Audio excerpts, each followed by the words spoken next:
हाँ। हेलो। दत्ता जी राम राम। राम राम जी। कैसे हो दत्ता जी? बढ़िया जी बढ़िया। आज आपकी मॉर्निंग वाली वीडियो देखी जिसमें आपने जाट पॉलिटिक्स और पहलवानों पे बोला। हाँ जी। उसमें कुछ एक चीजें मैं ऐड करना चाहता हूँ, एक दो बातें। अच्छा, सुबह जो हुड्डा साहब वाली बनाई है। हाँ हाँ हाँ हाँ। जी। हुड्डा साहब नो डाउट जाट लीडर है, मास हाँ लीडर है। हाँ। पर पर बीजेपी जो है वो लॉन्ग टर्म प्लान बना के चलती है हमेशा। अच्छा जी।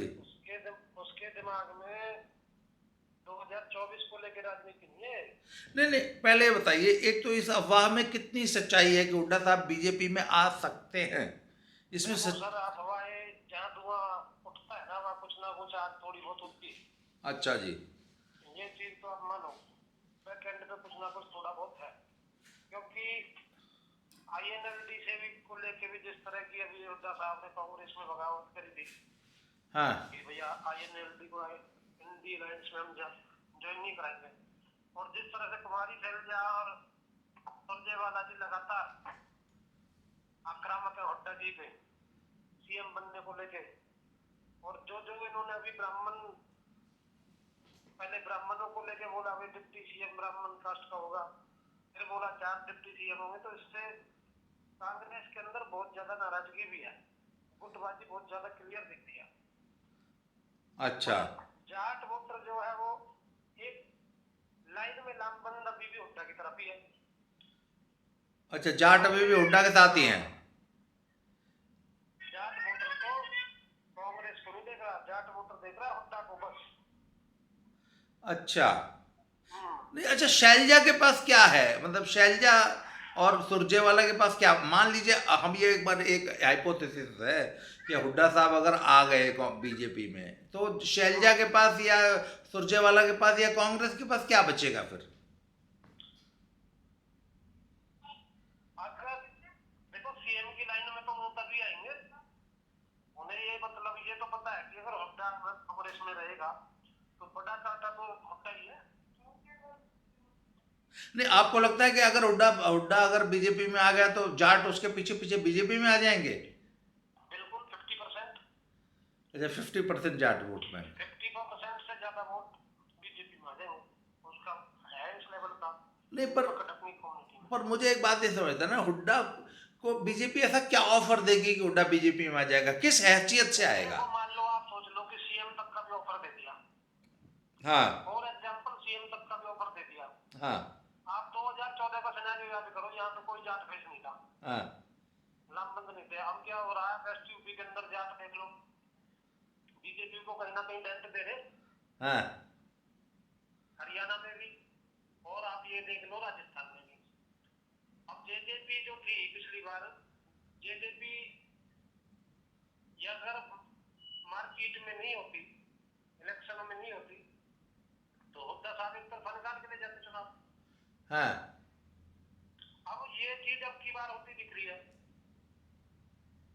अब वेस्ट यूपी हो गया, पूरा हरियाणा हो गया, कुछ पोर्शन राजस्थान का हो गया, यहाँ एक आग सी सुलग जाएगी ना 2024 में, तो ये खतरा नहीं है। हाँ। और लॉन्ग टर्म 2029 में सोचो आप, वहां खतरा पैदा हो सकता है। अगर बीजेपी आज की डेट में जो सबसे बड़ा चेहरा है जाट का हाँ। हरियाणा में, हाँ। उसे अपनी तरफ ले ले, और वेस्ट यूपी में आरएलडी को ले ले, तो 40% 50% जाट वोटर तो आ जाएंगे बीजेपी की तरफ। नहीं नहीं। और इस 60% नहीं आएंगे, फिर जब तक चेहरा बनेगा तब तक बहुत देर हो जाएगी, 2032 में निकल जाएगा। एक बात एक बताइए दिन में ना, तो कोई चेहरा बनता नहीं। मुझे एक बात बताओ भाई, ये बात तो कांग्रेस भी समझती है ना कि जाट अगर हुड्डा के साथ है तो हुड्डा जैसे लीडर को कांग्रेस क्यों खोना चाहेगी? भाई कांग्रेस तो नेशनल इंटरेस्ट में देखेगी ना, कांग्रेस के लिए हरियाणा से ज्यादा इम्पोर्टेंट नेशनल लेवल की पॉलिटिक्स है। हाँ। उसको कुमारी शैलजा को सीएम बनाना ज्यादा फायदेमंद लगेगा, क्योंकि मैसेज जाएगा कि एक दलित सीएम बनाई हमने। इन्होंने कांग्रेस ने पंजाब में दलित सीएम बना के क्या उखाड़ लिया? चन्नी ने क्या कर लिया? चन्नी का भी इतना हल्ला देखो मचाया था, दलित सीएम दलित वो सीएम। चीज मैं मानता हूँ, बट एंड की चीजें अलग है और शुरू की चीजें अलग है। वहां पे कांग्रेस पहले ही डिस्क्रेडिट हो चुकी थी, बीजेपी और अकाली दल पहले ही डिस्क्रेडिट हो चुके थे। लोग वहां अल्टरनेट काट रहे थे वो अलग चीज है। वहां फिर भी सिख कम्युनिटी का ज्यादा प्रभाव है। हरियाणा में दलित वोट काफी मैटर करते हैं, वैसे यूपी के साथ भी टच है।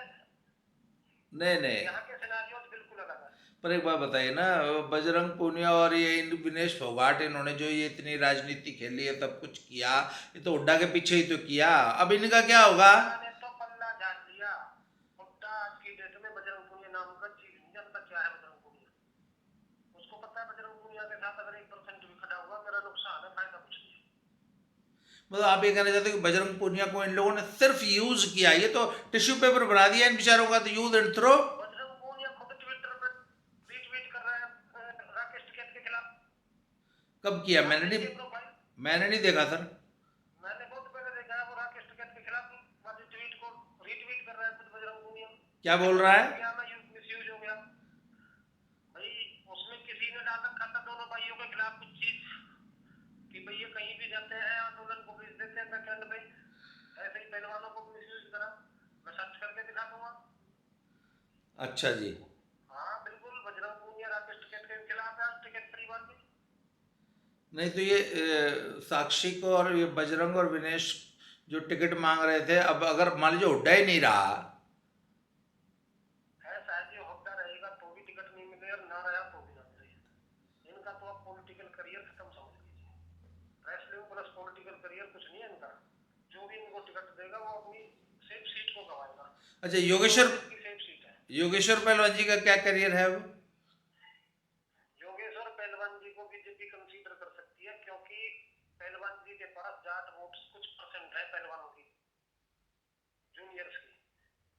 और अरविंद शर्मा जी डिस्क्रेडिट हो चुके हैं ब्राह्मणों के बीच में, तो रोहतक से अगर उन्हें टिकट दे दी जाएगी तो बहुत अच्छा कॉन्टेक्स्ट देखने को मिलेगा। बीजेपी इन दोनों चीजों को कंसीडर कर रही है क्योंकि रोहतक के साथ जो झज्जर बेल्ट लगती है इसमें पहलवान बेल्ट बहुत है, स्पोर्टिंग करियर काफी है। तो उसमें भी जे अगर पहलवान जी 10% 5% एक्स्ट्रा वोट जाट वोट्स लेके आते हैं, क्योंकि इस प्रकरण से तो अल्टीमेटली फायदा पहलवान जी को दिखा योगेश्वर दत्त जी को। उन्होंने जूनियर्स के साथ खड़ा होके नहीं नहीं, मैसेज दे दिया, देखो जी, पॉलिटिकली भी गेन कर दिया और मॉरल ग्राउंड पे भी वो करेक्ट थे। नहीं योगेश्वर जी की तो हमेशा से बहुत अच्छी इमेज रही है। योगेश्वर थोरो जेंटलमैन है, इस मामले में तो कभी कोई शंका रही नहीं। सर बट जाति फैक्टर भी तो काउंट करता है हरियाणा में। योगेश्वर दत्त जाट थोड़ी है। हम्म। योगेश्वर दत्त जी को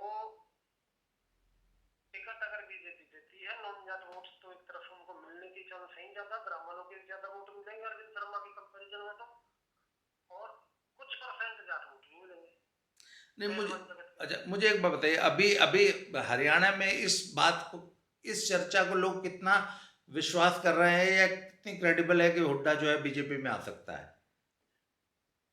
हरियाणा में डिपेंड करता है कि कांग्रेस उसको अगले 2-3 महीने में क्या भाव देती है।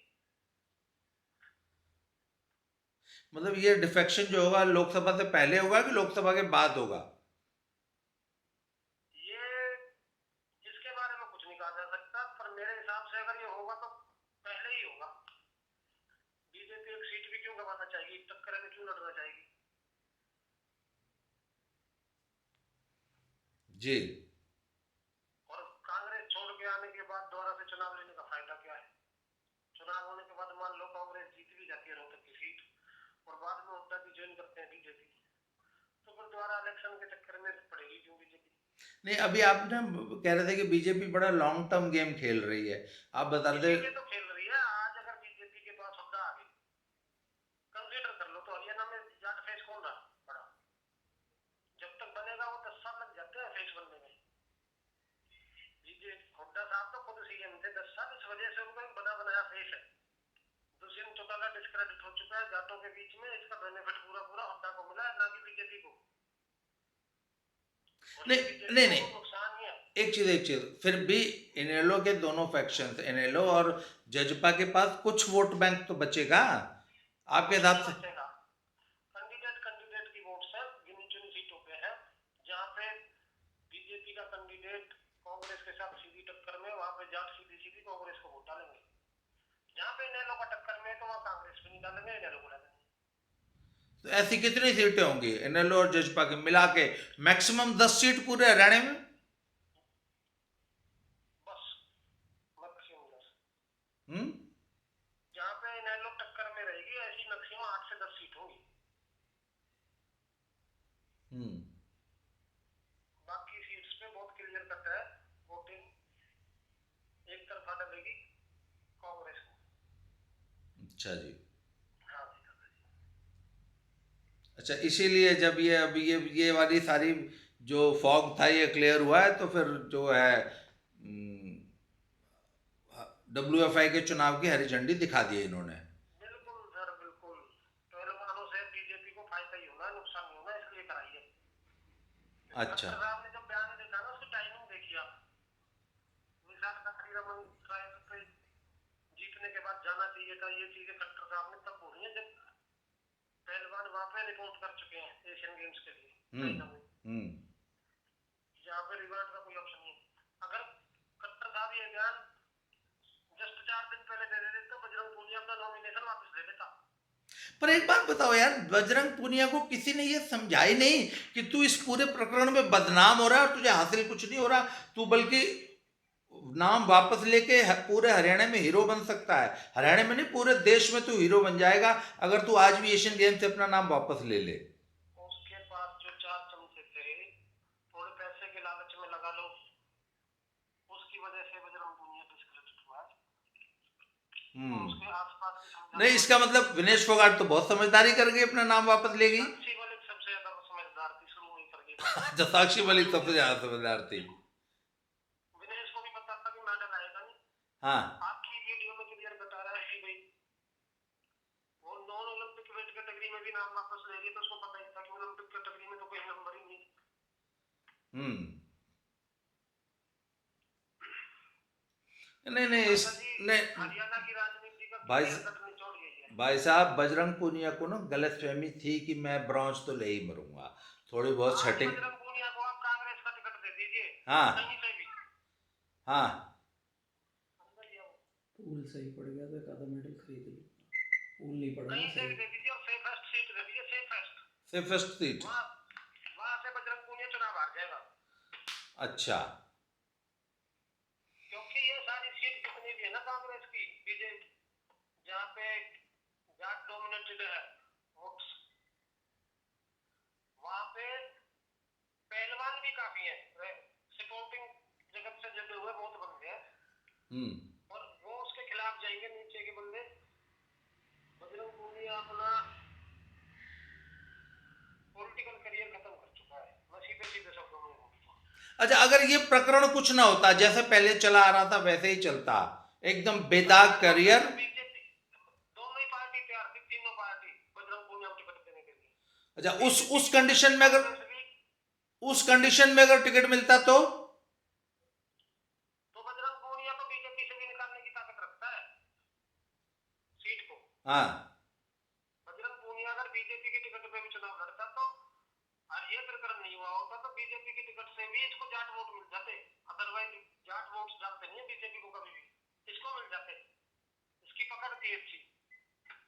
नहीं नहीं, आपको मैं एक बात याद दिलाऊं कि आज से करीब 1.5-2 साल पहले ये सारे पहलवान महाकाल के दर्शन करने गए थे और पूरा एकदम हिंदुत्व वेशभूषा, पूरी एक कट्टर हिंदू वाली, याद है आपको? त्रिपुंड विपुंड लगाए हुए, धोती पहने हुए, ऊपर से नंगे बदन जने हुए। बिल्कुल बिल्कुल बिल्कुल। तो वो एक प्रकार, एक किस्म की ब्रांडिंग थी, और I think they were cosying up to BJP उस वक्त। इन्होंने ट्रैक चेंज करके, पता नहीं बीजेपी से कोई सिग्नल्स गलत मिले क्या हुआ, या उनको लगा कि नहीं इस वक्त। नहीं, बजरंग पूनिया तो मेरे हिसाब से करीब 2020 से बीजेपी के एंटी चल चुका है, जब वो किसान आंदोलन चला था तब से। सर, पर बजरंग पूनिया को एंटी नहीं किया, बजरंग पूनिया को एंटी किया है हुड्डा ग्रुप ने। उसके अंदर शुरू में जातिवाद नहीं था। नहीं, पर वो फिर वो वाली जो हिंदुत्ववादी फोटोग्राफ्स जो है रिलीज करने का क्या मतलब था? महाकाल के दर्शन करते हुए एकदम प्योर कट्टर हिंदू। अभी तो जब ये न्यू मेवात का दंगा हुआ तो भी ऐसे लोग चल रहे थे कि जाट हिंदू नहीं है, जाट तो जाट है, हम हिंदू नहीं है। ठीक है, तो यहाँ भी आप एक बता रहा हूँ, सूडो सेकुलर टाइप के लोग बहुत हैं। करने के लिए सब वो अपनी आइडेंटिटी अपनी चौधराज से समझते हैं। मैं सारे बंदों की नहीं करा, बहुत अच्छे भी हैं, पर हर किसी का अपनी अपनी देखो, किसी भी अपनी अपनी इच्छाएं जो होती है। अगर आपके पास है नंबर से सर ऐसी टैक्टिक से आप सीएम बन सकते हो, तो मेरे हाथ मानना कि बनना भी चाहिए, गलत क्या। पर उस केस में अगर देखा जाए तो बजरंग पूनिया जी वहां तक ठीक थे। ये किसान आंदोलन के टाइम से ही थोड़ा सा इनके मन में तलखी थी, और उसी टाइम से ही शायद इनके बीच में दूरियां थी बजरंग पूनिया के और योगेश्वर दत्त के, क्योंकि योगेश्वर दत्त उसको अपोज कर रहा था और बजरंग पूनिया जी उसे सपोर्ट कर रहे थे। दोनों एक दूसरे के चेले थे, दोनों एक दूसरे के बहुत अच्छे मित्र थे। बजरंग पूनिया बहुत अच्छा चेला था। बजरंग पूनिया अच्छा चेला था। और बजरंग पूनिया के लिए योगेश्वर दत्त जी ने क्या क्या नहीं करा होगा ये तो आप जानते ही हो। ये तो सारा कुछ जगत जानता है, मतलब ही वॉज अ मेंटोर। कुछ भी बोलते हैं, पर योगेश्वर दत्त के बिना तो मुझे नहीं लगता कि उनका रेसलिंग करियर बन जाता। 70 साल तक कोई रुकने देता, करियर की तो बात चल रहा था, वहां तक भी रहने का प्रबंध नहीं होता। चलिए सर, बड़ा अच्छा लगा आपसे बात करके, मिलते हैं फिर कभी। चलो सर, ठीक ओके है। Sir, thank you ji, thank you.